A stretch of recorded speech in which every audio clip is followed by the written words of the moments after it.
صبر 3 سنن ابن ماجہ نمبر 4168 میں موجود ایک حدیث میں حضور نبی اکرم صلی اللہ علیہ وآلہ وسلم نے مسلمانوں کو نصیحت کی کہ تقدیر پر سوال نہ کریں کیونکہ یہ شیطان کے لیے دروازہ کھول دیتا ہے۔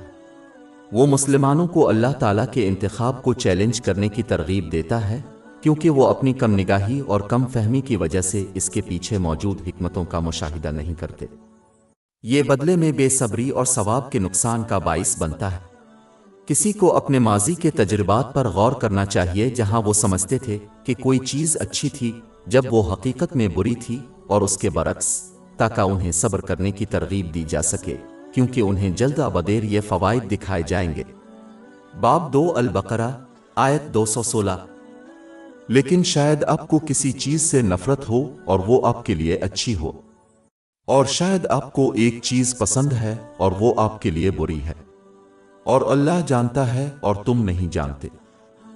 ہماری ویب سائٹ www.sheikhpod.com پر 400 سے زیادہ مفت ebooks, audio books, infographics, podcast اور بلاگ دستیاب ہے۔